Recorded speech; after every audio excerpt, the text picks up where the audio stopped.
Hello, everyone. Welcome back to another week of F.L.O.W Presents. And this month is Women's Month or Women's History Month. And so our topic today is going to be women's health. And so we have a couple of experts on that topic. But as always, before we get into that, what this week made you look into the camera and break the fourth wall and go, Jesus needs to come quickly?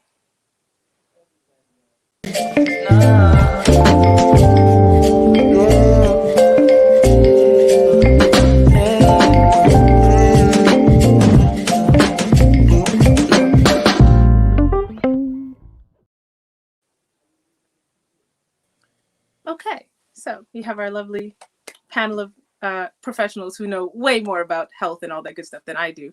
I'm just here to fill in the space. But we're going to do our Jesus Come Quickly, and I volunteer myself, as usual, to go first with, I think, what the whole news was taken over this week with the interview of Meghan Markle and XYZ with Oprah. And I'm not even going to talk about everything they put her through. Jesus needs to come quickly because the British family had the nerve to look at Meghan Markle, who was only 2 shades darker than vanilla ice cream, and look at their son, their grandson, who is the color of vanilla ice cream, and then be concerned that the baby might turn out dark. That baby wouldn't come out dark if he was born at midnight in Antarctica in the middle of the winter. And I just, that's my thing. There was no logic involved. But you know what? Oh, go ahead. I was gonna say correction on that. They didn't know what the baby was they didn't see him before they I guess put out what they suspected or their concern about what the baby was gonna look like. And I definitely think it's unfortunate. And the Lord made us all in their image, but in his image, but there was this meme that I saw where they were like showing pictures of the genes in the royal family and saying, and y'all are worried about Archie? Oh. Prince Philip looked like he stole a skin off of, like, don't worry about the baby. I'm just like, all I'm saying is that Meghan Markle will be definitely adding the looks, is all I'm saying. Like, they are fortunate. That's all I'm saying. She's definitely helping out. Right. She's helping out the gene pool. Well, his mama was beautiful. His mama was she helped, and he's the only one who got her looks. And there is some conversation. I don't want to go there, but there is some conversation. I know where you're going with that. You know exactly where I'm going, Marion. Yeah. Is that his daddy? So that's a whole right. But you know what? Y'all, she's pregnant now, right? Yeah. So let me tell you what my wish is. Go ahead. Jesus come quickly, but for a second, may that baby be as brown as brown. Jesus, yeah. May she reach way back, Yes, all them recessive genes pop up in this baby. Come forth. Right. May she have the kinkiest of hair. Come on. I was going to add to that and say, Jesus come quickly, since we're talking about women's health and maternal health. Jesus come quickly because women should not be dying when they're having babies. Childbirth rates, maternity death rate shouldn't be as high. Yeah. You're not incorrect. Definitely going to talk about that. Oh yeah, that I have a list off camera. Mine is Jesus come quickly because I can't take another breakup, another J-Lo breakup. I didn't know. Wait a second. She broke up? They were reporting that her and A-Rod broke up, but now they came back and reported that they're working on their relationship now. So I just can't take the truth. They've been together and breaking up and together and breaking up for as long as I've been alive. Well, no, she's had, she's been in other marriages and relationships, but I just want her to be happy. That's all I want for J-Lo. That's all I want for Jenny from the block. That's all I want. She doesn't want to be happy. That's the problem.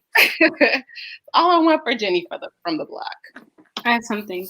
Jesus come quickly because all of these mask mandates are ending, but it's giving us more work in the hospitals. Yeah. Yeah. Look, I don't care what mandate they want to take back. The amount of masks that I have, I'm going to wear these masks to the end of the line. I don't care what you want to do. Mm-hmm. They can repeal all the mandate they want to. Me and my mask is We buddy friends. Tight. I don't have We were talking one. about Jesus coming quickly. I might still have my mask on when Jesus comes. But anyway. Yeah. Me too.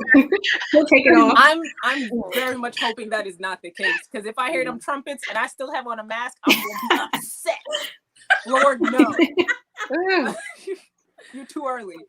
All right. So now we get into the meat of the topic, where we're going to talking about mental health and everything. Mental health and regular health and women's health. All the good stuff.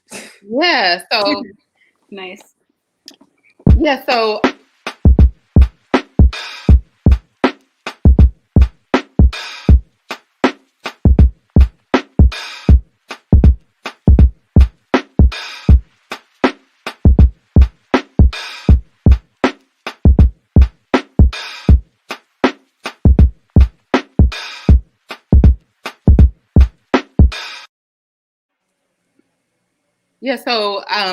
Fundal actually started us off talking about Meghan Markle, and I actually wanted to start the conversation there today because she said something that was very key. I don't know if all of you got a chance to watch the interview. Did everybody watch it? I did. No. Okay. I believe in self-care. Marissa didn't watch it. Tony, you were able to watch it. Oh yeah. Well, Okay. I didn't even know that it happened until my mother is weather and news and all. So she's the one that tells me what I need to do. And yeah, I went back on YouTube and finally found it and looked at it, and it was interesting, to say the least. Yeah, and so like the one thing that I thought we could start, the one place that I thought we could start the conversation today was around what she said about mental health. So for those of you who weren't able to watch it, she talked about the fact that she was depressed, she was pregnant, and she was suicidal. And she went to the institution for help, the institution being the people who are over. Queen Elizabeth is the figurehead for the royal family, but there's a whole institution that controls the day-to-day operations. So she went to the institution and she asked for help for her mental health issues, and was told that she couldn't get it because they thought that it would reflect poorly on the royal family.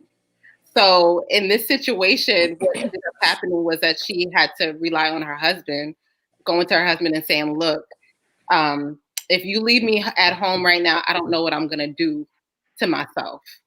And that was her breaking point. And I was actually really happy that she felt comfortable enough to go to her husband, even though she said she felt embarrassed initially. So I think the question is, do you guys believe that there's a stigma around mental health for us women, and why do you think that is? And do you think it's specific to the Black community, or just is it a women's issue in general? I think it's a Black community issue. A lot of times people think if you need a counselor or even if you need medications, you're crazy, but you're not. Getting help is the best way. I agree. And I think especially in the Christian community, I think that there's a huge stigma because a lot of people are like, oh, just pray about it. Or they equate the mental illness to someone being possessed or something else of that nature. And mental health has personally touched me with a family member and mental health issues. And I'm like so glad that my family member had the opportunity to, go and seek someone for help. It's funny because when I was in school related to counseling, a lot of the facts that were shared were, one, women are the least or the last to actually receive assistance or actually ask for assistance, just women, period. Okay, so let's just put it right there. And what the experts were saying was majority of the time women are last because we're taking care of everyone. So now let's take on top women taking care of everyone. Now let's add on being a Black woman. Sheesh. Taking care of everyone. We are the last to realize we are broken. And our brokenness, it comes out in various ways for everyone. But, with women in particular, would you guys agree that we can mask it pretty well? Yeah. Yes, we do. And so if you think about it, and I hate going back to, that Netflix thing that's out there about Diana and, when, she, the queen or whatever it's called, I can't remember the name of it, but they did a great job. What was it? Was it called? The Crown? The Crown. Yeah. They're really upset about that. But what I loved about going back to the interview was how she said she actually asked for help from her husband. She did not suffer in silence. That's something that a lot of us do.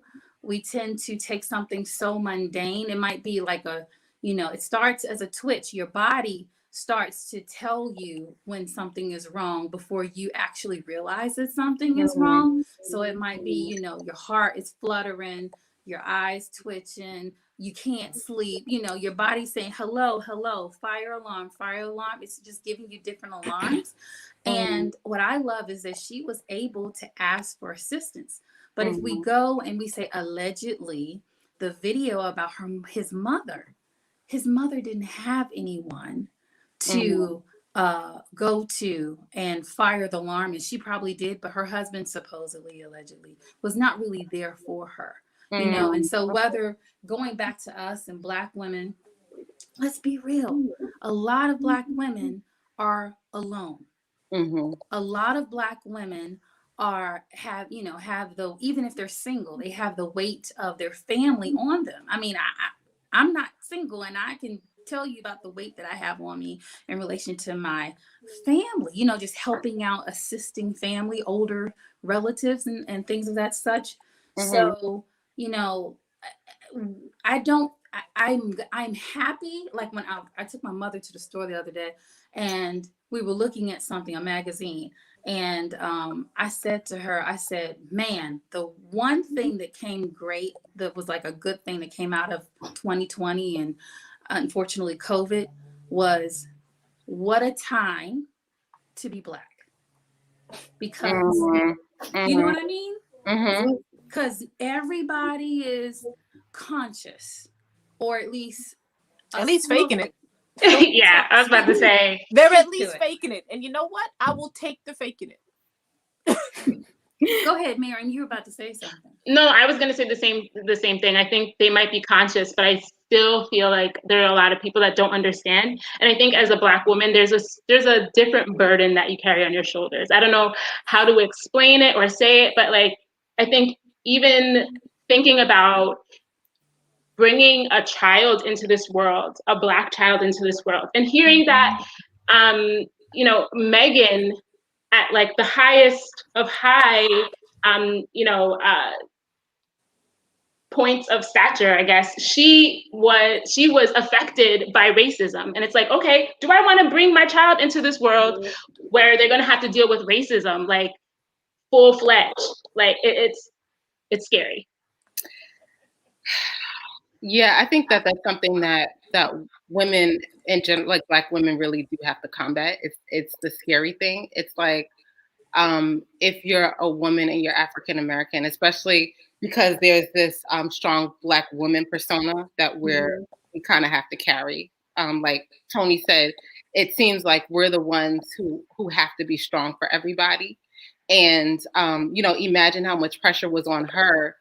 Even more pressure that was on her because she's the only Black woman in the royal family.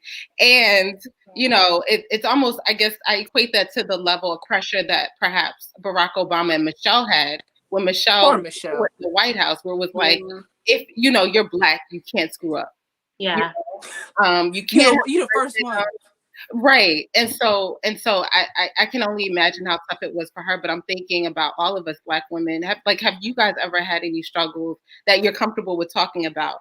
Obviously with mental health, and what were some of the ways that you were able to, I guess, either get help or are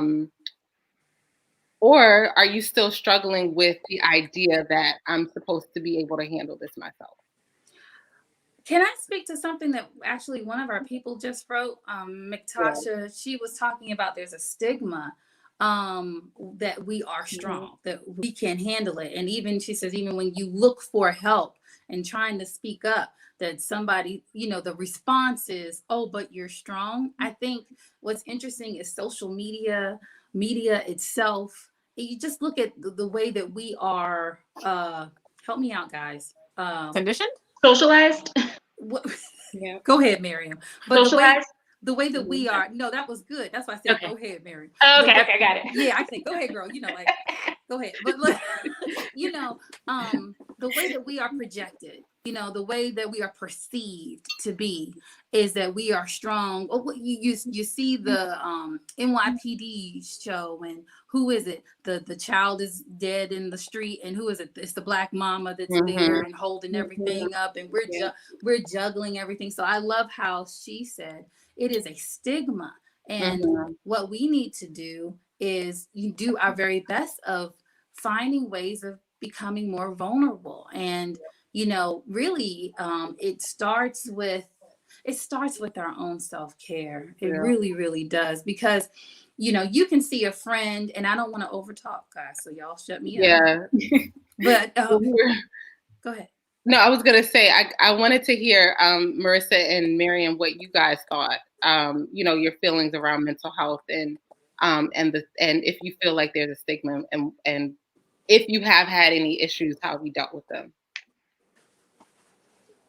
I would say, go ahead, Marissa. Go ahead, girl. There is a stigma around it. A lot of the patients that I work with are Black, young, have a lot of kids at a young age, and sometimes they have depression. One time a patient said, when I was at home when I was pregnant, I felt like, I was crazy. And I'm like, what do you mean by that? Like, do you want to harm yourself or anybody, the baby, anything like that? And she's like, well, I was kind of scared to get help because my family thinks that if you think you're depressed, you're demon possessed. That's real. And so I'm like, you're not possessed. There are people here that can, help you out with that. And we all, in my hospital, we give our patients a depression scale that they have to give to us before they get discharged. And I work with postpartum patients, so they just had their baby. I also work in the NICU. So there's a lot of emotions around. So anyway, with that patient, I told her, you're not crazy. And I didn't want her to answer the scale at that time because I knew she would, the sad answers, I guess.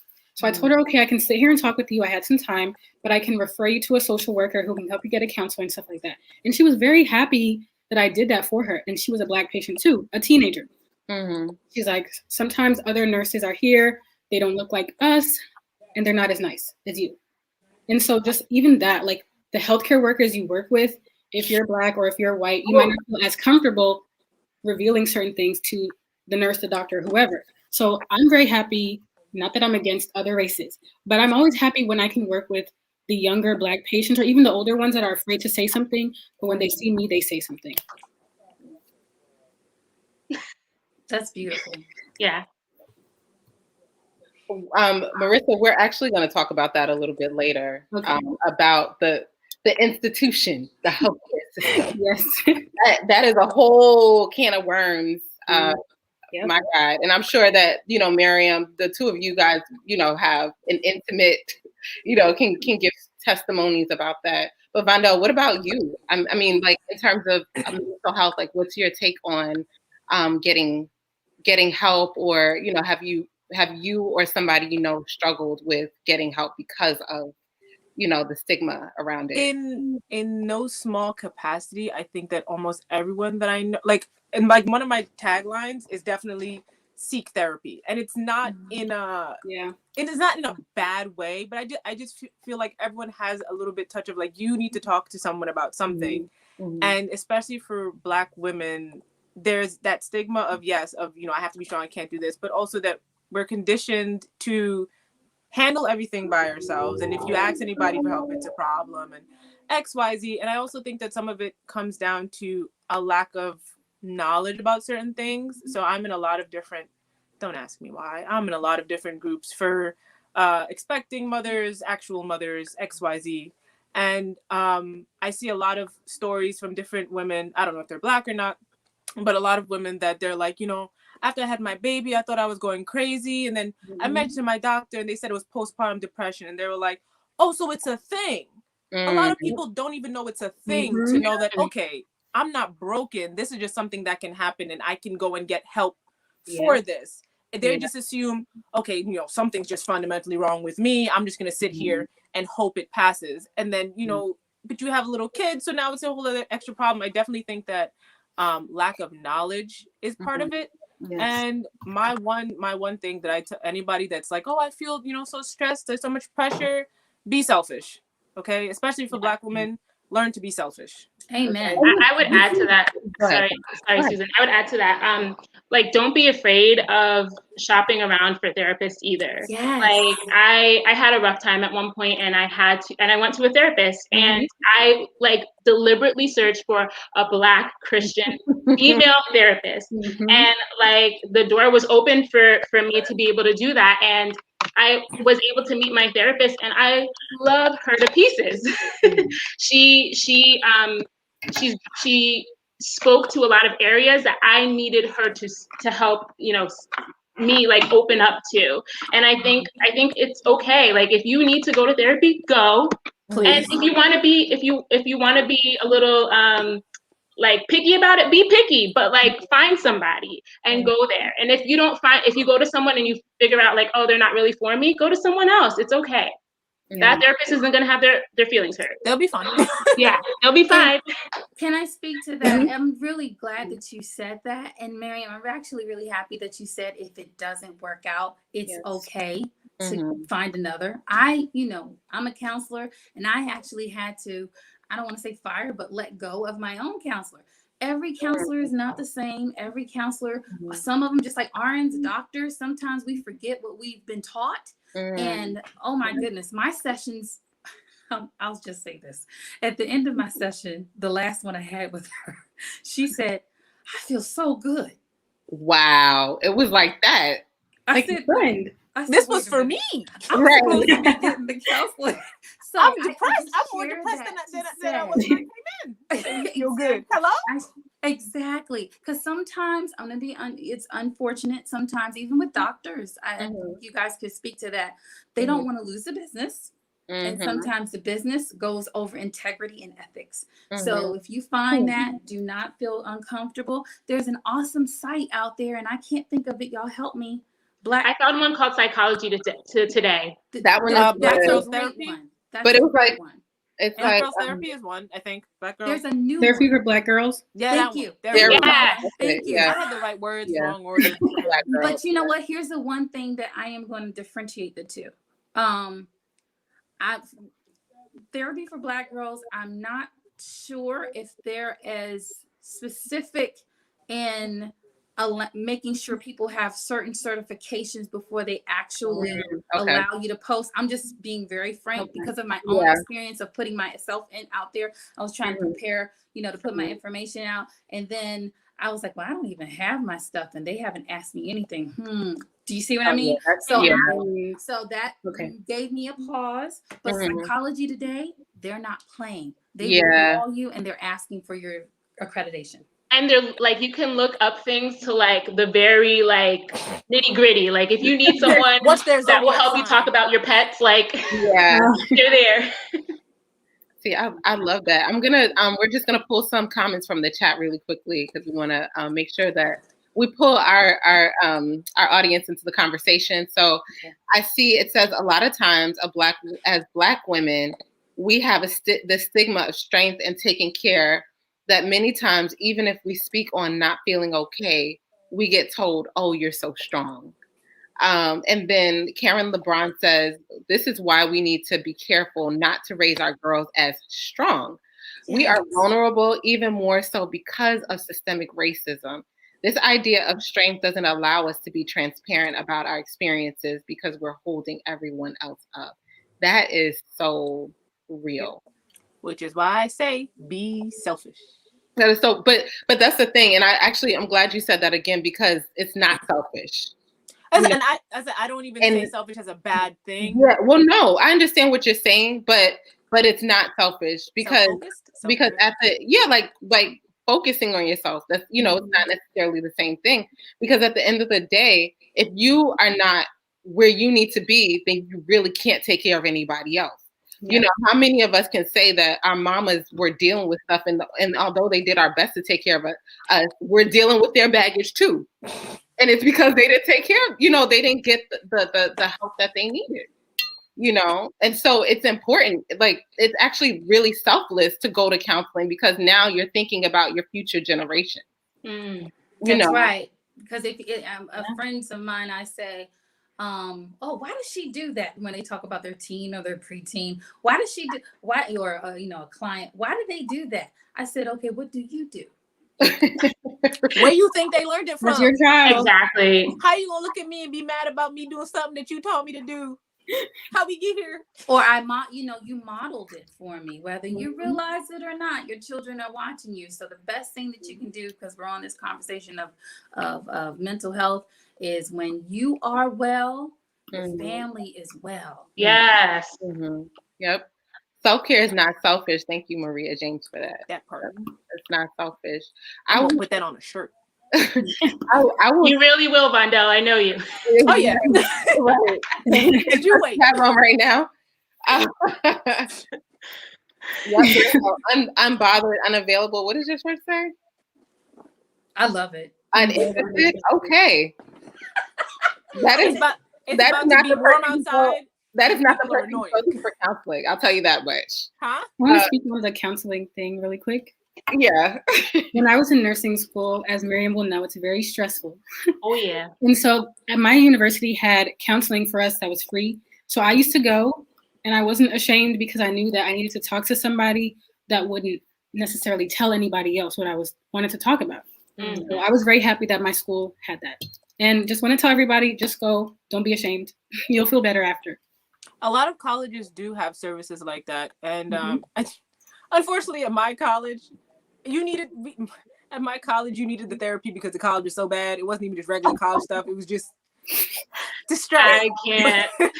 But they had it. And I've seen a lot of, my friends and stuff that their colleges also have stuff like that. So I definitely encourage, if you're in a college environment and you're like, I'm drowning, there's definitely, stress will get you.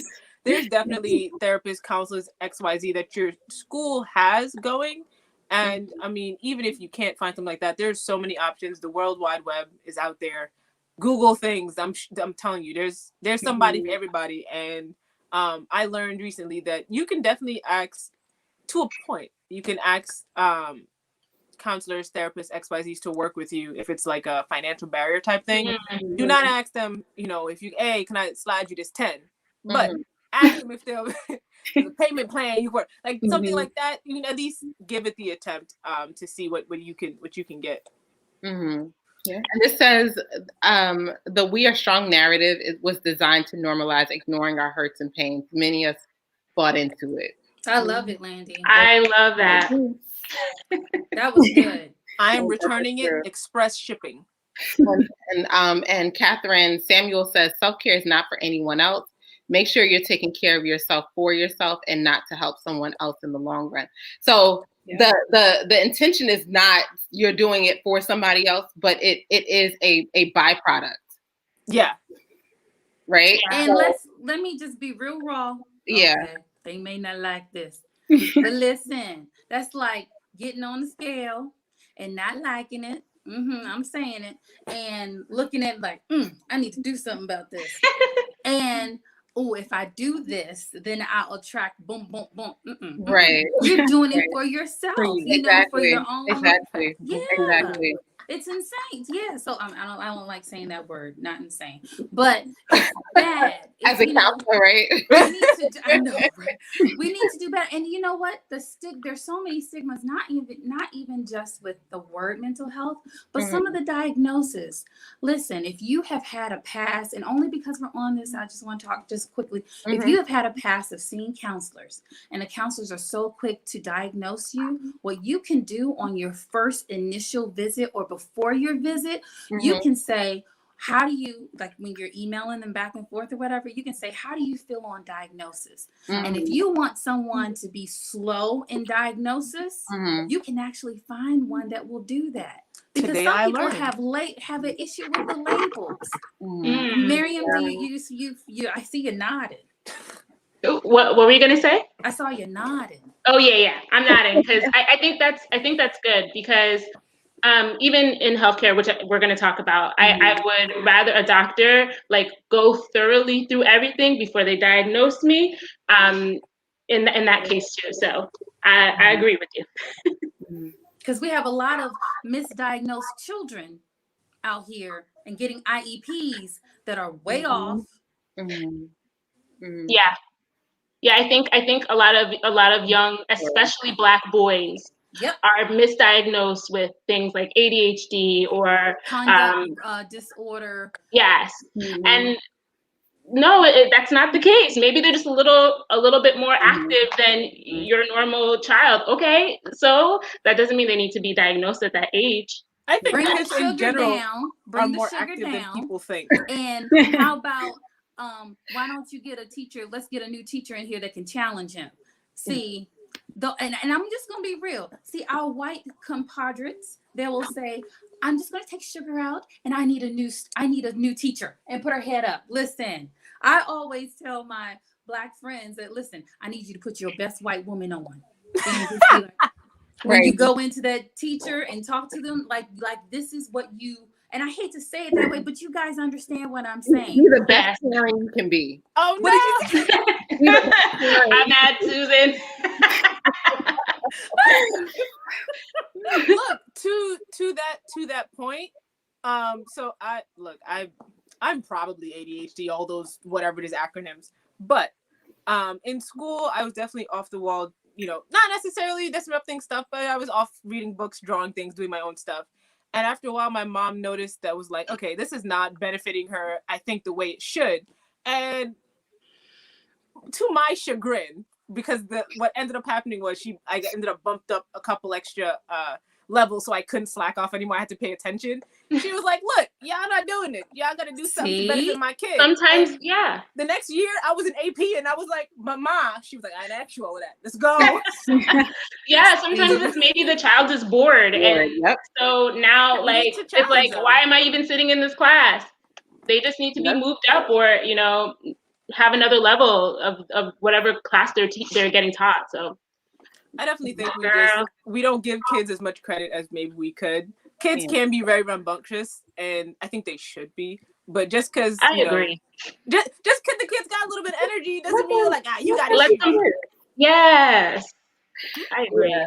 But so Marissa brought out something that I think is very important for us to talk about, especially as women, and we're talking about this whole health care thing, is the healthcare system and how women are treated in the healthcare system. As Miriam mentioned, we have like the mortality rates, the maternal mortality rates are astronomical in the Black community.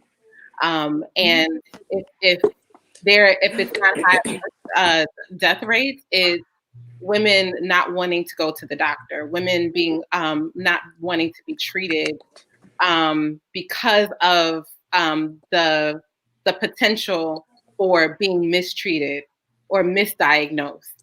I can share a personal story. Oh, go ahead, Fundal. Do you want to? Oh, go ahead. I'll go after you. Go ahead. Oh, I was going to share a personal story, and so there's this TED Talk that I was watching, and it was called, and he was basically saying that racism kills, and he talked about implicit bias and how, people, healthcare providers within the healthcare system will look at a Black person, a Black woman, and think that she has a higher threshold for pain. So it's in that way because there's this perception of Black women being strong. And then it's the things that we have to deal with on a regular basis that cause us to have hypertension, that cause us to have high blood pressure, but that cause us to have diabetes and cause us to have coronary heart disease and things like that. My personal story was that when I first, so you guys know that I'm pregnant, and when at my first prenatal visit, y'all, here, listen to this. Please. Well, the thing is, I got seen by a Black doctor. She's actually a family member of mine. When they took my blood pressure, it was through the roof. Do I have a history of blood pressure? No. I had gone to the doctor for a physical like 3 weeks before that, and my blood pressure was excellent. I'm physically active. I eat crap sometimes, but for the most part, I try to eat healthy. So it was kind of like, like, why is my blood pressure so high? It turned out by the second visit, I had spoken to my sister-in-law, she's a physician herself. She said, if your blood pressure shows up high again, ask them to do a second reading. So I asked them to do a second reading, and my blood pressure was low, like it normally, or not low, but in the normal range. And when I went to the next appointment, my blood pressure was in the normal range. And so the doctor finally asked, she was like, do you have a fear of doctors? Yes. No. Yeah, white coat syndrome. White coat syndrome. And I had never thought about that because I'm like, no, normally I don't. But I work in a field, my research area is Black infant and maternal mortality. And so I am highly aware of what happens to Black women in the healthcare system and how racism can sometimes be. So I subconsciously brought that into my prenatal appointment. So transference, you had transference. Right. And so whenever they said, we're going to take your blood pressure, automatically my heart starts beating a lot quicker than it would, if I had just gone to a regular, like the general practitioner. And so, my question to you guys is, have you had any experiences with either implicit bias or just the fear of seeing a doctor?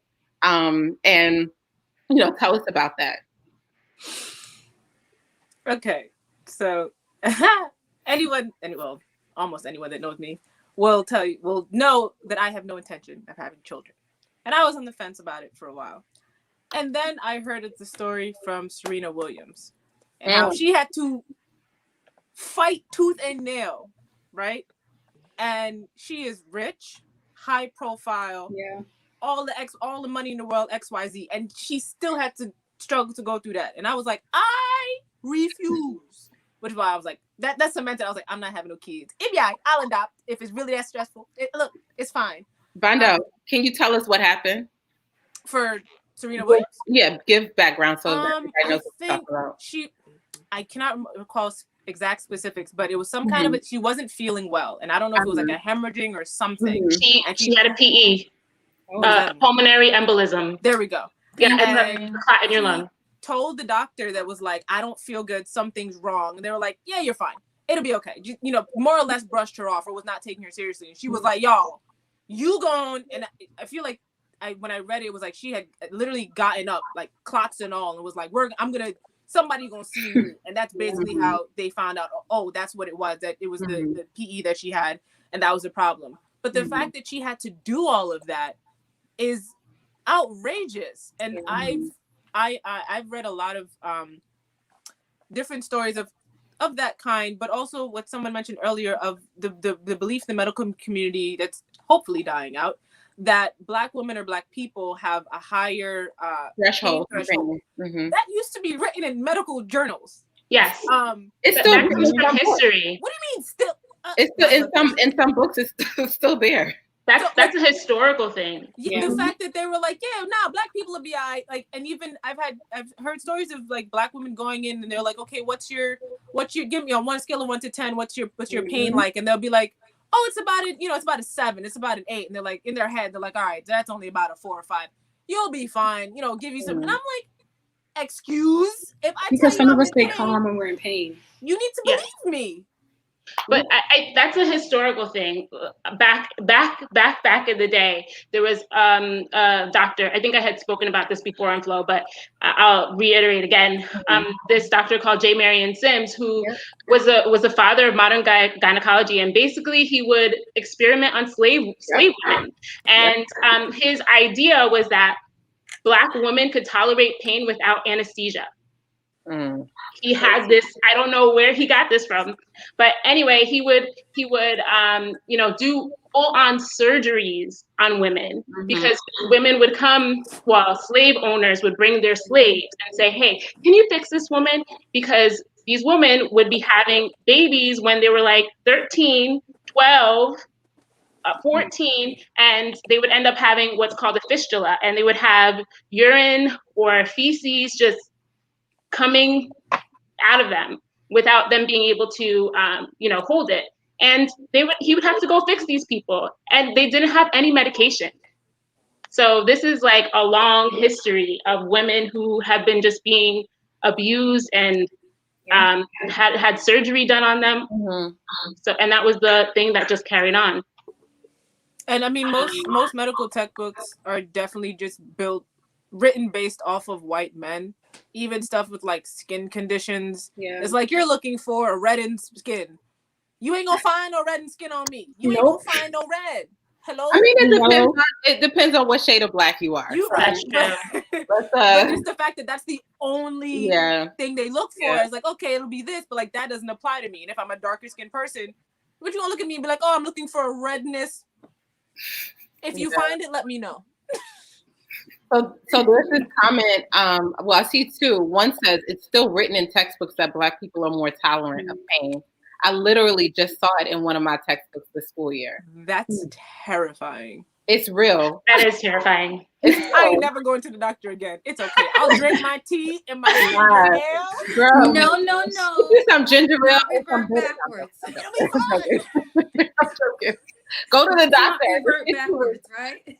Don't be like me, people. Go to the doctor. It's important. Yes, it is very important to go to the doctor. But go to do your shopping, just like we said, to shop for counselors. Shop for a doctor that. And so Karen LeBron says, as a woman, I struggled to find a Black practitioner, but was able to. I am also thankful for my sister-in-law, Marion LeBron. Who advocated for me during labor. That is so important. So this fear is real. It is so important to have somebody advocating for you. Can you guys talk a bit about it, Marissa and Mariam? Having somebody to advocate for you in the. Yeah, go ahead, Marissa. Your turn. No, Marissa, go ahead, girl. Okay. Yes, this is very important, especially for our younger mothers. Sometimes teenage parents who come in together, the mom and the dad, they know nothing. They just know we're having a baby. So it's very important for our OBs and midwives to educate. Also, it's important for you, if you find yourself pregnant, to go look up things on YouTube and Google, credible sources, of course. But it's our responsibility. No, no Wikipedia. But it's our responsibility as people to do research for ourselves. Now, if you don't have access to a computer or library or anything, okay, but we need to educate ourselves and educate people as well. Yeah, I would say too, like maybe 2 years ago, my husband, he had to be admitted into the hospital, and so he wasn't feeling there well, but I was with him the whole time. Yeah. Any question that they wanted to say, anything that they wanted to talk about, I'm like, I'm here. What is it? Like, I would have the doctors talk with me. There was one point where one of the doctors, like, I could see the two doctors talking outside of his room, and I'm like, why aren't they coming to talk to us about like whatever they're planning? So I literally went to the desk and I was like, hey, can you let me know what the plan is? I'd like to know what the plan is. Inform us so that we can make, the right decision, an informed decision. And I remember even when the nurses were doing their like rounds, when they were about to, hand off to one nurse was about to hand off to another nurse. I was like, oh, I would like to listen to what you guys were saying. You guys can do it in the room. I'd like to hear what you guys are saying, because, if there's anything that you're saying that might not be the right information, I'd like to be able to, interject or say, like, I think they had said something about him. I was like, oh, no, that's not it. This is what it was. And I think I was asking so many questions. They asked me, like, are you a medical professional? And I was like, yes, I am. But you need someone that's going to be able to speak up for you in those times. And if you're afraid of going into the hospital right now with COVID, it's a little bit harder, but like have someone there with you there to listen out for what's going on, and just speak up for you. If you want to talk to a family member on the phone that's a medical professional, do that.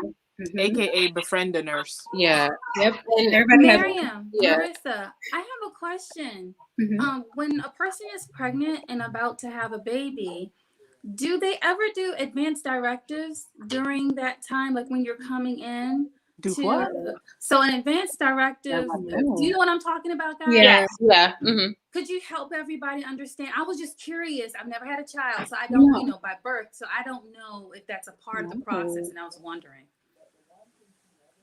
You can go. No, I've never heard of someone having to sign an advance directive. What's advance directive? So So the an reason advance why I brought that up, go ahead, tell them what it is, and you Yeah. understand why I brought it up. Do you understand why I brought it up? Yes, Mhm. which is, Maybe. I think, which is why it's kind of scary. But an advance directive is basically like paperwork that says like, okay, if something happens to me, this is what I want. If I want to be intubated or not, I want to have, you know, CPR. stuff done to me. Yeah, CPR. Thank you. I'm not thinking straight. CPR, or like have, you know, nutrition given to me or whatever. Like you can say, you can spell everything out for someone to be able to see on this piece of paper. You sign it. It's like, that is everything that you'd want if anything was to happen to you. I just didn't know if they did. I know they do that. They mostly when don't do somebody's that for older, pregnancies? and I was just wondering if they Not in my Like they experience. should. No, if someone gave me one, I would be very worried. Really? Yeah, you gotta die. And I would say, I'm gonna say this too. I agree with Miriam on that. I agree with that, because giving birth is not supposed to be one of those situations where, I mean, like, anything can happen in any procedure. You know, there's always a risk, but the mortality rates are a lot higher now than they were, you know, 20 or 30 years ago. Which is very backwards. Having a baby should not be a death sentence. And I didn't look at it when I talked about it. I didn't think of it as like death. I was thinking of it if something were to happen to me during the It makes sense though. procedures. Yeah. To say I what would think they want. would give that to you for any medical procedure. I I don't didn't care know, if 'cause you just gonna put me in a cast. Yeah, and the reason why I asked it is because, you know, I hear, again, I have never had a child, you know, it's a big procedure to have a child, or even like when you have the, y'all help me out, when you have them early and they have to C-section? C-section. Thank you. They, Yeah, so I was just wondering. And you know what? I'm a person that likes to prepare. So like for a certain type of personality, I'd come in there with a stack of documents. knowing that people know what I want. And so that's why I was just wondering. No, I would agree. I would agree that it is important to have, you know, paperwork like that, an advance directive or anything else, so that a will, whatever else you might need for that matter. I think that's important. But I wouldn't necessarily want to do it. Like I wouldn't want to think about it. Yeah. You know? Yeah, like I wouldn't want a doctor to hand me and be like, here's an advance directive. Like, no, thank you. But I think it's something important. Like it's something that I push for my parents to do. Like because God forbid, I've seen as a nurse, like I've seen family members fight over what to do for someone once they die, and or once they're in a situation where they're on life support. Like, no, you don't want that. So it's better to go ahead and have everything written out. So it's like, okay, I already know what mom would want. Right. And also, I mean, to speak on that point, and I actually did want to kind of pivot a little bit, because our audience is not just women who are thinking about maternity. There are people who are just thinking about seeking, gynecological support, period, or just even general health supports. But before we shift, just wanted to say that, now we have birth doulas, we have childbirth educators, people who are who you can be connected with, but are far enough removed that they can make a decision that is not emotional. And even like thinking about when you're in a situation like that and your spouse, like having a good conversation with your spouse and say, look, if X, Y, and Z happens, this is what I want you to do. I don't want, and I talk to Rob about this all the time. Like, this is what I want to happen. I don't want you to X, this. I want you to push for. And if we're not getting the quality of care that we need, then ask for another doctor. Agreed. Get a second opinion. Get a second opinion. Go to somewhere else. Yeah. And speaking of doulas, you know, Black women were the first doulas, but I'm not going. They sure were. Hey, they were the first midwives, and then it got taken away from them by white medical doctors. But we're not going to talk about that. Listen, talk about it because this is Women's History Month, and that's our business. Okay. Yeah.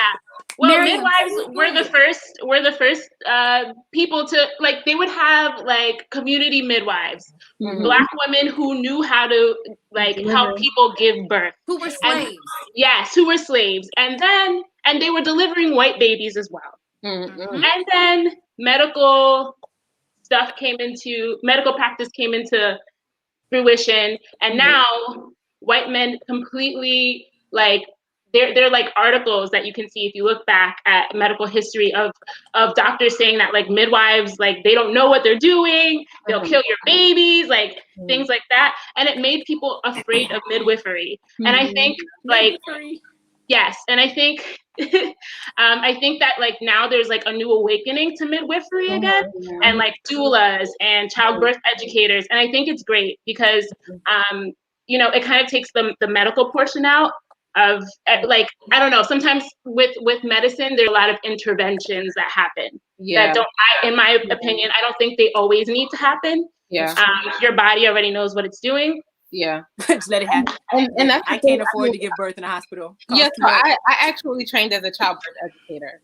And one of the things that we learned is a lot of the practices, the medical practices that are being used are not even conducive to a pain, you know, like less pain in childbirth. So, like, for instance, laying a woman on her back to give birth, that is not something, you know, like the gravity, like if we're thinking about gravity, if the woman is laying on her side or even holding a bar and standing up or squatting to give birth, it actually is less painful. And so, you know, I agree with Miriam on that. I feel like there are a lot of practices that are dated in the system and things that are not as effective and only used because they want to get people in and out of a hospital. And even thinking about how sometimes they'll encourage a woman to get to induce. Yes. Waiting until they are able to give birth, the baby comes naturally. You know, things like that. If we are not like helping each other out, educating each other, then a lot of us will fall prey to those things. I go ahead, Fundal. To be clear, because in the comments, Karen mentioned it, nothing against hospital births, especially because not everyone's birth is as easy as, you know, the baby just shot out. So, like, you definitely know if you have any like problems that you could come up, go to a doctor, go to the hospital, because, you know, that's where you want to be if something goes wrong. But exactly. Know I your agree. options, XYZ. It might not be that might not be your only option. So, like, just clarifying that. I think that people need to know that there are options. Okay, yes, there is an option of having a hospital birth, and that's great, especially if you have comorbidities like high blood pressure or diabetes or anything. Preeclampsia. Yeah, if you've had preeclampsia before, like, go for it. But if you're someone who's generally healthy and you're with an experienced person, I think that should also be, you know, an option for you to go for. And also, go ahead. Aren't there some doctors that actually will, like, integrate with a doula? Yes. And Or work with the midwife. For the midwife, yeah. Yeah. There's a comment, sorry, really quickly, and then Miriam, you can hop back on. It says, I was born on the steps of our home in New York, not so bad. He's totally normal, not to stop joking. And that's actually accurate. That's not even exaggeration, which is, I think, the worst part, but also explains a lot about him. So stop it. Pray for me, guys. Pray for me. I'm the one that. We're gonna be putting prayers up, right? I was also gonna say, like, I think something that I really wanted to touch on too, when it comes to Black women in healthcare. I think it's really important, especially I work in the women's health field, in like a clinic. So I see a lot of young women who are not educated on their reproductive health. And I think, just like Marissa was saying, I think it's so important that you learn a little bit more about your body. And I think, especially in the Christian world, and I'm speaking because I kind of had this mindset as well, but especially in the Christian world, the idea of going to a gynecologist before you're married is sometimes people are like, why would you even do that? Like, unless you're having sex, why go to a gynecologist? But it's like, no, there are so many reasons why you need to go to a gynecologist and learn more about your body and learn more about your period. Or, there's people that I think, like, from what I hear, like, of their symptoms, like, it's like, girl, you have PCOS. Go to the doctor. Yeah. Like, but they're afraid of going because they're not married. They have never had sex, and so it's like, I'm not gonna go to the gynecologist. And it's like, no, get your pap smear. Like, go and check yourself out. So I am like 100% with you on that, and I actually have a horror story from my first gynecological visit, and so this is actually a cautionary tale to anybody who is, our younger audience group who's watching, to like just be careful and like do your research and talk to people that who may be in the healthcare profession, or look at ratings and things like that. People who specialize in Black health. And by the way, not everybody, not just because you have a Black practitioner does not mean that they know how to treat a Black person. All skin folk ain't kinfolk. So here's what happened to me. My first gynecological visit was when I graduated from college, and I was like, you know what? It's time for me to be an adult. Let me go, whatever, handle my business. I had never been like educated on exactly what happened in a gynecologist's office because. Oh, girl, I'm sorry. But my mother, we did not talk about sex or sexual things. Nothing about the Netherlands region really, except that you gotta wash it. That's it.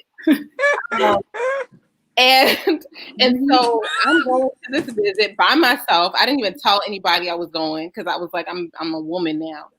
And I love how she went. I was like, it's a black nurse practitioner who does my first exam. And she lays me on the table, and I explained to her, I'm a virgin. I've never had sex before.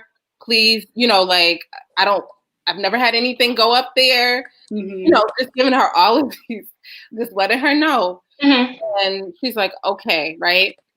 And she tries to use, I don't know what they're called. Speculum. A speculum. And it just wasn't working. It was painful for me. So I'm like, miss, I'm trying to tell you. Yeah. Like, I didn't even use the tampon. They did not believe me. Thank you, Karen. They didn't believe me. She didn't believe me. So she's like, you know what? This is, I'm going to do a digital exam. Now, all automatic, like now she's agitated, right? And mind you, she knew that this was my first visit. Even if it wasn't, it should not have, whatever. I agree. I'm laying down on the table, scared as crap at this point. Because imagine how traumatic it is for somebody to be, because now she's doing it digitally, to stick her fingers up my vagina and to say, sorry for y'all who feel like this is too graphic. But this is real talk. You need to know. And so she's like, oh, like now I'm in tears. And I'm like, this hurts, whatever. And she's like, I can't believe you're crying. I'm being as gentle as I can with you. And I was like, can you just stop? She's like, I have other patients. This is the literal conversation that we're having, right? Then at the end of the visit, and mind you, like at this point, I'm like, just, I've lost it at this point, crying uncontrollably. And she's like, are you Adventist? Because that's the only set of group of people that I know that at this age haven't already, whatever. Never in my Black life. And she was like, What? She goes, I didn't realize. She said, so you really haven't had sex. Okay, but wait a second. Why does she know the difference between Adventist vaginas and? But anyway, I just don't understand. But yeah, go ahead, Susan. So I promise. Anyway, so at the end of this, she's like, you probably don't need to come back before you get married because, you're not. It's clear you're not sexually active. I ain't never coming back here again. You are, so you need to do some exercises. I'm gonna report you to the police. Now, I'll give you a little background as well. I was on Medicaid, right? I didn't have a job out of college, and so I could only afford to go to a free clinic. Oh yeah, a federally qualified health center. Right. Exactly.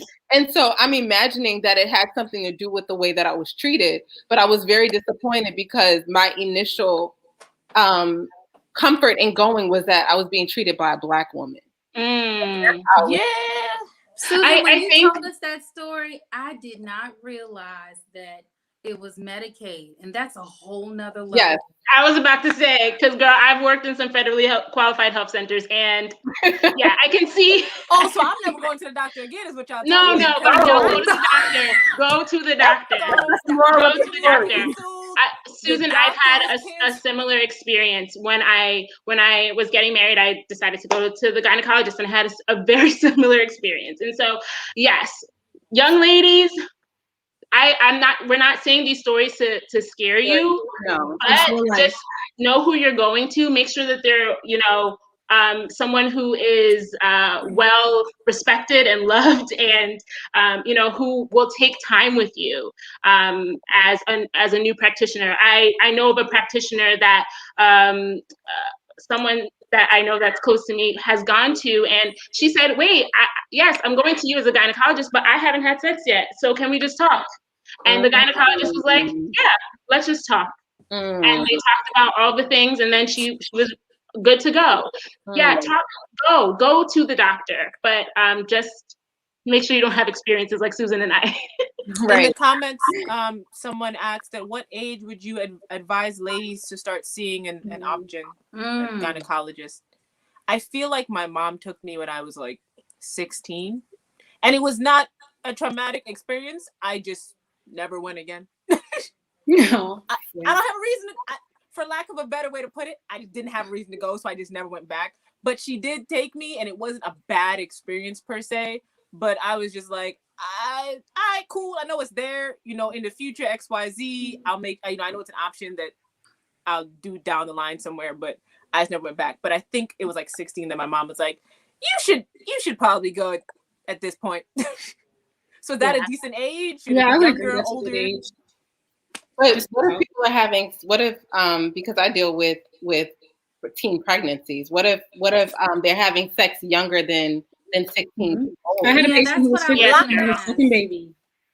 Yeah, that's what I was gonna ask. I would actually, and I don't have children that I birthed, but I had a daughter that we've raised since she was 16, and I honestly, I'm very raw when it comes to sexual conversations, because these kids, listen, Adventist families, I know you're watching. Your baby knows. I know. They've seen it. I would say if you are engaging in sexual activity, because I don't know everybody that's up and down this timeline or whatever, I would say go. Please go. But Miriam, what if you don't know if your baby is sexually active or not? Let's just talk real. Yeah, I would say Take them if they want to have like a conversation with the gynecologist.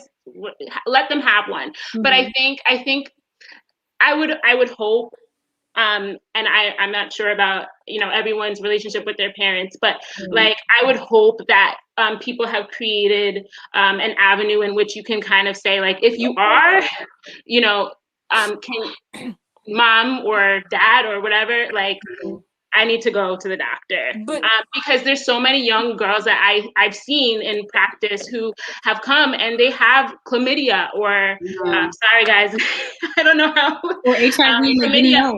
Yeah, chlamydia or gonorrhea, and they've had it for years, or they've had it for months and they didn't know. And that can lead to PID, pelvic inflammatory disease. And then they can, it could lead them to not being able to have kids later on in the future. So it's really important, to go get yourself checked, especially if you're sexually active. You need to get a pap smear, because at 21, at least, you need to start getting pap smears. I'm overdue. At 21. Huh? No, I was just reiterating, get your pap smear. Yeah, get a pap smear, because you could have HPV and not know it. So there are a whole slew of things. But how often should we go, Marion? So now the rules kind of are that if you have a clean pap smear, it's like every 2 to 3 years. Yeah. If you don't, you should come back more often. Yeah. But just get tested. If you are someone who is sexually active, go and get tested. Even if, I mean, this is crazy to say, but even if you have a husband, yeah, go get tested. Especially if you have to stop. You never know. Also, don't wait until you think your Or what? kid might be at the sexual age to start talking about it. Because, I mean, in public school at like 10, they split us up and was like, look, this is what it is. And they gave us the bare bones. And then in high school, they gave us health. But anybody pay attention to that. But don't wait until your kid's 16 and you're looking at them sideways like, you probably doing something, to be like, okay, now I should talk to you about it. Start when they're like, okay, so apparently public schools are trying to integrate like a sex ed from kindergarten. And everyone's very upset about it. But sex ed isn't necessarily about sex. It's about body parts, health. you know, adequately being able to name things, because in a lot of cases, kids will come up to someone and be like, oh, so-and-so touched my XYZ, but they don't call it the right thing. And you're like, oh, you know, that, you know, you miss things. So it's important for kids to know things from jump. So just talking like, hey, this is your that, this is your that, no one can touch this. Talk to me about this, and answering questions that they have, you know, randomly, and knowing that like that's something they can come to you and ask you about, and not you look at them and be like, so what you doing? You fast that you know this XYZ, like. But I think also, like, if you tell Marissa, you were gonna say something. Yeah, I was gonna say, one time I had a patient, and you know, after the patient has a baby, you do what's called Fundal Checks. So I said, okay, I'm here to do that. I need to see what's going on. I said, I'm gonna press on your uterus and see if any blood is coming through your vagina. She's like, can you call it my coochie? And I was like, no, I'm not going to do that. You know, it's just very uncomfortable with the right name. This is what it's called, and you don't have to be thinking about it. Also, another time I had an older patient. Sometimes we just have older women on our unit, and you know, I was taking her to the bathroom because she couldn't go by herself. So I took her to the bathroom, and then she was wiping herself. I said, ma'am, you know, you should do it front to back. She's like, this is how I've been doing it my whole life. Are you sure? I said, yes. I know you're older than me. I'm younger than you. You know, sometimes they don't believe us. I said, this is the way you're supposed to wipe yourself. And I said, front to back, not back to front. She's like, I never knew that. And it's like, this is an old woman who could possibly have grandchildren and children. And she could have been teaching them that. And then they could be getting, you know, UTIs and other things because they're wiping themselves the wrong way. Just something as simple as that, people don't know. It's sad. Miriam, you I forgot. Sorry. So I'll read from the comments really quickly, and then Tony, you can jump in. So it says, the first time my mom took me to see an OBGYN, I was 18, and that's because I was telling my mom for 6 months that something was wrong, and she didn't believe me. It took an OBGYN to tell her that something was wrong with me. Tony. You know, so two things. I believe in, and I don't know, I think we're going to go there with the connect. I don't know, but I believe, you know, at our church, I used to head a girls group, right?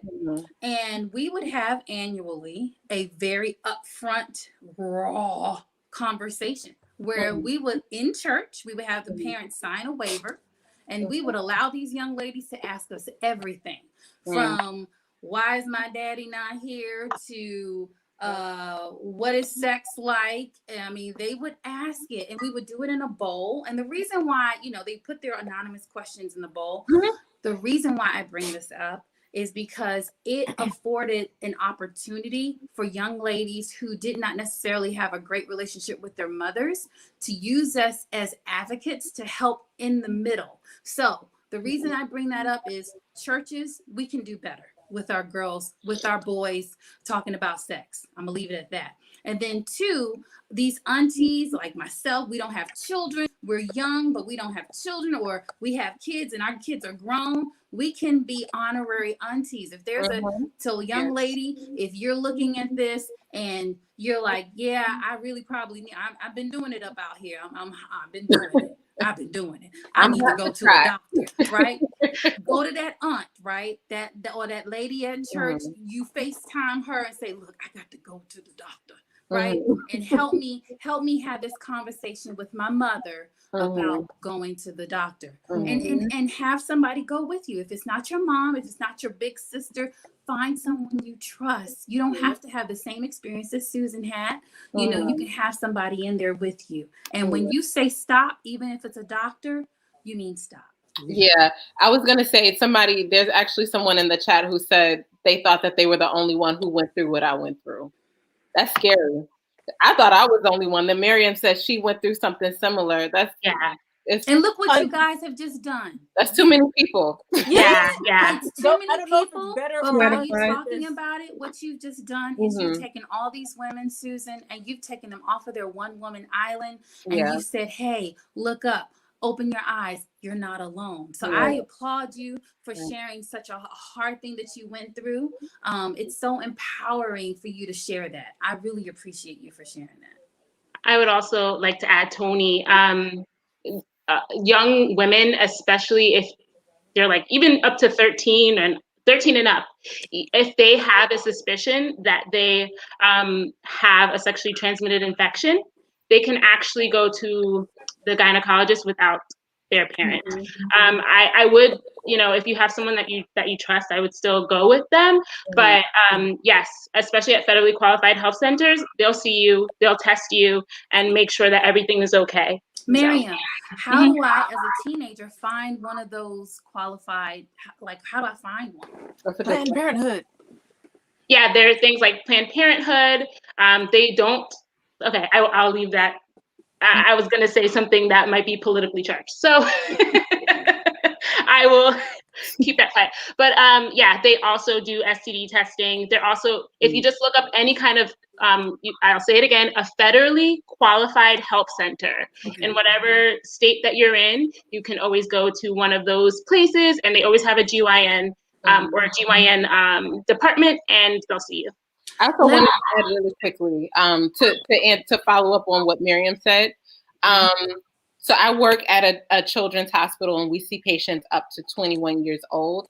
And there are some hospitals that do have programs for preteens and teenagers. And something that we push is transparency between child and primary care physician. And so there are times, especially when you get to a certain age, I think it's like 12 or 13, where they'll ask the parent to step out of the room, and the doctor will have a conversation with the child one-on-one. And that's supposed to be kept confidential, obviously, unless it's, something that is going to be life, that can be life-threatening.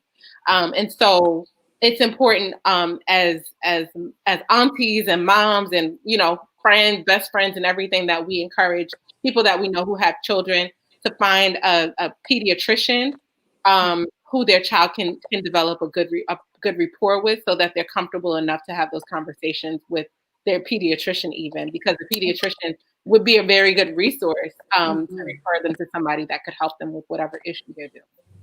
One more thing to add, they can also tell their school nurse. Yeah. That's true. Oh, yes. That's true. Yep. The schoolhouse centers. One thing I wanted to add, because I know someone out there is like, oh, talking about sex in the church. Let me just say one thing. We've run this program, okay, since I want to say 2013, okay? I've kind of like, I don't know. I'm there, not there, but, that's here nor there. So from 2013, guys, to 2019, I'll say the church, Tacoma Park Church, we've run this program. We've had at least 30 to 50 girls go through our program. Hear the words out of my mouth, not one pregnancy. Wow. So let me say this to you. For all those parents that believe, if you have conversations in church or at home and you are educating your kid and like being real about sexual acts, why does he ask me to do this? Why does, we went there with them appropriately and then gave them biblical instruction. But when you speak and you have these conversations with them, it does not always equate to sexual activity. I just really wanted to put that out there. And I think that was an important thing to say, because I know that I've dealt, like, one of the things, we did this research study on the vaccine, what is it? Wait, what? Can you repeat that again? HPV? HPV, thank you. I was like, it was. Oh, okay. So we were basically looking at African American parents and asking, why don't you want your child to have the HPV vaccine? And a lot of them were saying, because if my child gets the HPV vaccine, they're going to become sexually active. And so we have a lot of parents inside and outside of the church that are afraid to talk about sex with their children or anything pertaining to the nether regions, because they feel like that means that they are more likely to become sexually active, which is just not true.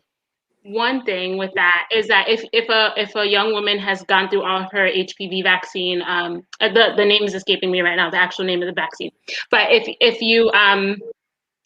you have someone go through all those series, think about them even in the future. Men don't know that men are the carriers of HPV, and a lot of men don't know that they're carrying it. And men were the root of all problems. Oh wait, that's not. And if they don't know that they're carrying it, say maybe your girl down the line gets married to someone who has HPV. You could have prevented them from getting HPV. So that's another thing to think about. One other thing that I wanted to add to is to look at your reproductive health also for the future. If you're someone that is young and maybe you're like, I don't want to have kids yet, but I want to, be mindful of my ability to be able to have kids later on in the future. There's tests that you can take, like you can take a blood test, like the AMH level. To find out, okay, like what is my egg reserve looking like, and egg reserve, because you only get a certain amount. That's it. Yes, ain't it like a bajillion of them though? Yes. When you're born. Yeah, and then they start going on. And the thing is, some people they wait until they're 30 to find out, or maybe they wait until 38. Yes. Or they wait, or they meet their partner later on in life. And sometimes if you want to preserve your fertility, you can do that too. I'm a reproductive endocrinologist nurse right now. So I've learned a lot about that and preserving your fertility. And so that's another factor that not many people talk about. That was beautiful. And you know why I think that's so beautiful? So there was a show, I won't say it because that will be crazy charged with whoever might be listening to it. But you used to see a lot of white women talk about reserving their eggs. You wouldn't necessarily hear us. And we are just as educated, just as empowered, just as busy, traveling or doing whatever, we believe that God has sought us to do. And there is nothing wrong with saying not right now. I feel like there's we're told as young girls, don't do it, don't do it, don't do it, don't do it. Then you get where your baby at?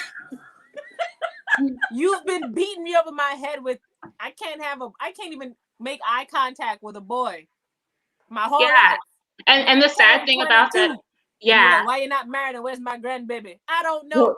And the sad thing about that is a lot of women, maybe they could even be 25 and not know that they have a low egg reserve. Yeah. And so it's something that has completely opened my eyes. Doing this kind of nursing has completely opened my eyes to reproductive health. And, if there's anyone out there too that is, I'm getting a little up there, or they're like, I want to have kids, but I don't know, I don't see my guy right now. You always have the option of doing that too. And that's something we don't talk about. So one of the comments in the chat was asking basically, isn't that expensive? Isn't it expensive to reserve your eggs? I will say probably. Yeah. So I will say that it's like you have to check the policies in your states, because New York is just I'm not sure if the law has passed yet, but I know that there's yes, it has. It has. Okay. Yeah. Well, a lot of states are moving toward including in your insurance the ability to do things like that. That's amazing. And they'll pay for part of it, because women are starting to have children at older ages now. Or just not have them. Yeah, but then you wouldn't need to reserve your eggs. But I don't want to donate them to somebody. We get it, Fundal. You don't want to have kids. You can do that. Okay, we get it. We get it. She just wants to make it clear. but you know, so there are those options too. So look into insurance policies that may include that as a possibility. I'm about to be like really transparent here because this is something that's not really talked about either. But I have gone through infertility treatment as well. My husband and I have been trying for the last 4 years, and nothing has happened. And so yes, and so that's something. The whole thing with insurance is like something that you freak out about, because one of the jobs I had before, they covered everything. And so when I left that job, it was like, okay, now I have to pay for Cobra. I had to pay Cobra, and it was $1,700 a month just to keep that one benefit. And thankfully, God like opened up the doors for me to do women's health, and now have this job where thankfully they give free IVF sessions. However, this is something that we don't talk about in church either. And I know that infertility is something that a lot of young women, or just women in general, from church deal with. So yeah, no, I think that's beautiful. And if I can say one thing as a 43-year-old woman on here, oh, church ladies, please, when a young woman gets married or she starts, am I hitting it? Okay, here we go. You got it. Woman, since I'm the oldest, I think I'm the oldest. Let me go here. When a young woman, okay, okay, you looking at, I'm looking at you, you looking at me. Listen, when a young woman comes into your church and she just started dating somebody, I'm gonna need you to not go up to her and him and say, oh, when are the babies coming? No. Or when they first get married, give those people time. You know, we put a lot of anxiety. Oh, Jesus. Susan? Yes. Wow, yes. We put so much anxiousness in something that actually has nothing to do with us. Oh, Jesus. And so let's let that couple have their moment. Let that woman have her time. Get out of their bedroom, you know? And if she gains a little weight, I'm going to need you to keep your hands to yourself and don't pat her stomach. Yes. It's not a dog. Don't ask. Don't ask. I think that's just entitlement and rudeness. Why do you feel like you get to come over to me and touch me up talking? Fundal, it's very prevalent. It's very prevalent, and it's something that happens so much at church. And there's a lot of women who are suffering in silence. Yeah. And there's a lot of women who, like, on Mother's, I have grown to hate Mother's Day at church, because every time it's so cringy that they talk about like, oh, every child bring a flower to your mother, but they don't understand that there's other women. One out of eight couples deals with infertility. Speak it, Marion. And I think it's even become smaller. Like, I think it's like 1 out of 4 now, or 1 out of 3.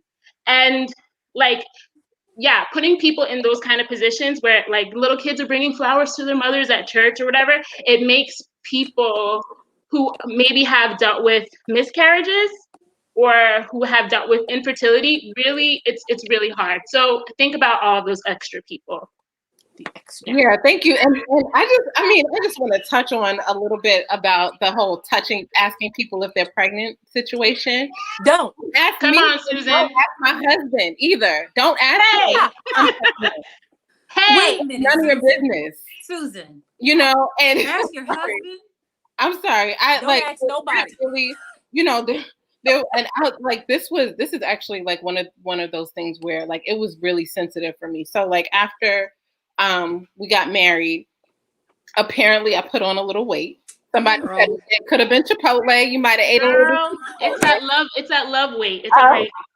And it's that nesting weight, particularly in my midsection. And we went out to dinner with a couple of other couples, and apparently somebody pulled my husband to the side and said, "Is your wife pregnant?" Is that your business? Exactly. Like, are you gonna help me raise this baby that doesn't exist? I'll just say this, people, just in general. If somebody wants to tell you that they're having a baby, they're going to tell you they're having a baby. Amen. If they don't say it to you, there's no reason for you to ask. Okay? I'm just going to put that out there because it is very sensitive. You don't know what people are going through. My sister works in a clinic where, she works in a clinic, and there was this woman who has the stomach the size of an 8-month pregnancy because she has fibroids. I was wondering. That's another thing that Black women deal with. But anyway, I was wondering if we were going to talk about that. Yeah. I forgot about that one. I don't know how much time we have, but I know We don't have no time. we're getting deep into this thing. We done shot time in the knee. there needs to be a part 2. Okay. There needs to be a part 2. Thank you. Just randomly, because my aunt came and asked me, we were talking about sexual reproduction, that kind of stuff, and objects. Mm-hmm. She made the decent point, I think, of the other parts of women's health that should be mentioned, stuff like breast cancer and learning to check yourself, XYZ, you know, also just like learning your body well enough to know if something's wrong, because it won't help you if you're poking at your boobs and then you feel a lump and you're like, but I don't know if that's always been there or not. Yeah. So, you know, getting familiar with your body, it's not a sexual thing, just knowing yourself well enough to know, hey, that patch of skin looks a bit suspicious. Mm-hmm. I'm gonna bring it up the next time I go to the doctor, something like that. Just also knowing learning your yourself. Yeah. Agreed. Knowing your periods. I would say, like, to our younger girls, when you first get your period, you should Track get it that and know what it looks like. Mm-hmm. Are you more red? Are you more brown? So you can know, okay, this is normal for me. This is abnormal. How many days does it take for me? How do I feel before my period? Am I usually nauseous? Am I usually tired? So you can know if this happens and your period is not here, something could be wrong. Mm-hmm. Just get a little app. I have an app. It's called F.L.O.W. I could say, well, kind of. Mine's called Glow. Yes. I have the period tracker. That's just get something. Mine is called Yeah. I think. You have a million apps anyway. We have these expensive, most of y'all have these expensive phones, and you can download an app. It doesn't matter which one it is. And because you mentioned that, Marissa, I'm glad you went there, because I have PCOS, but I have PCOS and a tumor on my pituitary gland. And I didn't find out, listen, I'll just We're kindred. I have a tumor on my pituitary too. Wow. Say that 5 times fast. And guess when I found out, Marion? When? 2019, October 2019, right before because my husband and I were trying to get pregnant, and for the 4th time after having miscarriages. And finally, I won't say the place, they started to look at their records for me, and they realized that my prolactin was through the roof. And it had been through the roof for several years of me going to them. That's crazy. No one noticed. That's crazy. That's crazy. Friend. So another thing that I would say is, like, if you go somewhere, ask for a copy of your records. Mm-hmm. For real, Marion, we don't know what we're looking at. Right? I mean, but even if you have a friend that can look at it, someone that you trust that can look at it, like, they might be able to pick out something that you didn't notice. And so, like, for me too, like, my husband and I had an IVF session, and it didn't work out. And so when I looked through the paperwork to be able to, like, understand for myself, because the doctor, well, I didn't even go around about this, but, like, the doctor didn't even have the decency to call me after everything happened to talk to me after she said she would. So that's a whole other thing. And I'll say this. Wow. I had a Black OBGYN from the age of, let's say 2000 to about 2016. And I'll leave it at that. She didn't see it. The very well-known fertility clinic didn't see it. I'll just leave it at that. So that, I think that really speaks more to Black women. We have to be our own advocates. We have to create our own advocate for each other. You know what I mean? Get a nurse friend to support each other. And I'm so happy to meet you guys. Like, Marion, we need to talk after this. I know. I know, really quickly. And I know this will be my last point, and then I guess everybody will. And then I'm gonna have to point. Yeah, no, because like I really feel like this is important. I really do, and I know that. Anyway, I just feel like this is not talked about enough. We don't have support like this. I know that when I went for my last physical, they were good about uploading my lab results. And they told me what the range was. So like if I had numbers, they would say, if you have over this number, it means that you are over this or under this. That should really be the standard. Yeah, it should be. And I think a lot of doctors' offices are moving toward this. But the thing that I wanted to say is where they went wrong was they had somebody who was not a physician, who was not, I don't know even how much experience she had in the medical field, call me to read me back my results. Instead of reviewing them myself, because do not hand the secretary my business. She told me your potassium levels are high, your this is high, your that is high. And I'm like, oh my God, what does that mean? She's like, it means that you need to cut out sugar. I'm thinking, wait, I was a biology major. I don't know what potassium levels have to do with. Well, it was just, they gave your results to sis at the front desk that went to secretary school, and she out here telling you stuff she found off the internet, talking about no more sugar. Wait a minute. That could not have even been on the internet. And then so I'm questioning her because I'm like, I didn't go to the questioner. Yeah, I'm a questioner. And so finally, I say, do you know that I'm pregnant? Now that was something that was in my file. She didn't read that far. So obviously a lot of my levels are going to be elevated right now because I'm producing for more than one person, more than one person, right? A human will do that. She goes, oh yeah. So I just determined that it's because you're pregnant that your levels are so high. I have just determined that I'm gonna come down to that office and get this in my mind because. But Susan, guess what? You're an older woman. You're right. You know, I don't want to say how old you are, but you know, you are a woman that has enough. What's the word?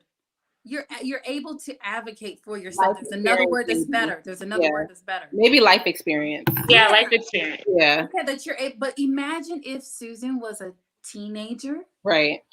Told that her potassium was high and she didn't have the wherewithal to figure that out. So go straight to WebMD, and WebMD says you're dying. That's all WebMD ever says. Yeah, I'm so glad like we were able to have this conversation because like I think that there's so many things that we talked about that like that we don't really get to talk about in church or you know amongst other women always. And hey, I'm here for being that auntie that will like let you know the business, like because I wish there were more people that were able to tell me. Thankfully, like I had a mother who was like willing to talk to me about things, and my dad at times. But like I'm thankful that I had that, and I realized that not everyone has that. Right. And so being able to be a resource is everything to me. Marissa, did you have something that you wanted to say to close out? It was about on the closeout. I said it already. Just just talk to somebody that you trust. If something's wrong with you, find a physician, a midwife to go to, and you know, just talk. You can pray, yes, but if something's really going on, you need to get checked. Prayer without works is dead. Exactly. Okay. Okay, so I mean, you guys kind of already did it, but we have a clip that you have a little video piece we need to run. So we need to now we need the connection, which is connect.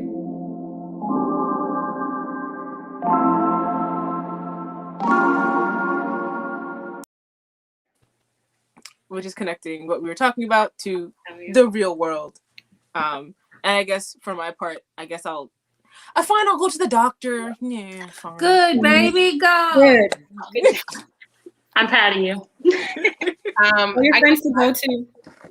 I guess my connection, my final thing is, as you can see, we are different women with different backgrounds, but we all have shared experiences. So my encouragement is for more women to be open about what they're dealing with, and also just remembering that it may feel like you're alone, but there's somebody else who can identify with your story. So just keep that in mind. I think my connection would be like advocate for yourself, advocate in every way. And if you don't know how to advocate, have someone that can advocate for you. A nurse friend. Yes, a nurse friend if you want.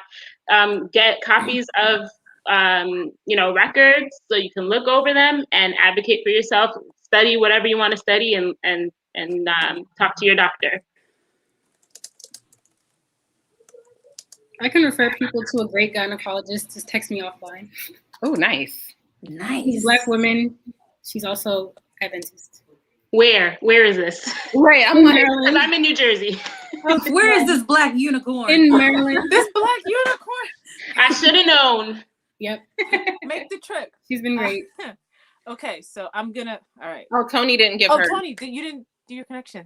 I'll just say my connection is be the one that's okay to find subgroups that may help you throughout. You know, social media has some great things. There are groups on Facebook, everything's not bad, of people with the same aligning stories as yourself who might be able to give you extra resources or extra support. There's resources that I found on Facebook that were women who were dealing with infertility. And so on those days, Marion, like you, when I was coming from church, being a pastor's wife, coming from the Mother's Day and feeling you know, that's a whole nother level. I've learned to actually embrace it, but that's a whole nother conversation. So just be willing, you know, just like you guys that are right here listening to us, this is you looking up, this is a subgroup. We're Right. here. We're your tribe. And I hope we do this again. Yeah. Okay. That's it. I wasn't sure. Okay. Okay. I am going to attempt to, because usually I offload this to another person. I'm going to attempt to do the advertisements for the other F.L.O.W things that we do. You got it, girl. Okay. So every Friday night we do Bible study at, I believe it's 7:00 every Friday night, where we do Bible study, talk about the word, chop it up, all that good stuff. It's really interesting. I personally go all the time and I think it's great. On Sabbath mornings, there is Sabbath school for the adult issues at 10:30 a.m. And what's the last one? Sunday dinners, I believe, is the last one. That are on Sundays. Next Sunday, the third. I would presume. Every month. So the third Sunday of every month, you said? Mm-hmm. At 7 p.m. Sunday dinner, where we talk about all the other things that aren't necessarily church related, just, you know, talking XYZ, forming a space where we can talk to each other and all that good stuff. And the invitation is out there for any and everyone in Sundry to come and be part of the space. We encourage you guys to participate. And we thank all our panelists today. And there's an interest in a second part, so I'm going to go ahead and jump the gun and say there's probably going to be a second part. So we thank you guys for coming and lending your knowledge and being candid and sharing your stories, so other people know that, you know, everyone's not an island. You're not going through whatever they went through alone. So we thank you very, very much. And I thank everyone that watched for watching, and we invite you back here next week for more F.L.O.W Presents. I don't know what our topic is next week, but it's come find out. You did good, Oh, Vandal. yes, girl dads. Oh, that's gonna be interesting. Oh, that's so cute. The pink causes me distress, but that's a personal Oh, problem. there's a potential that we'll be doing a part 2 of this next week, but we'll see. So we'll see. Come back to Come find back out. and find out. Yeah, it'll be a surprise. And make Come those back and find unicorns brown, man. But thank you guys for joining us, and we'll see you guys next week. Bye, everybody. Bye.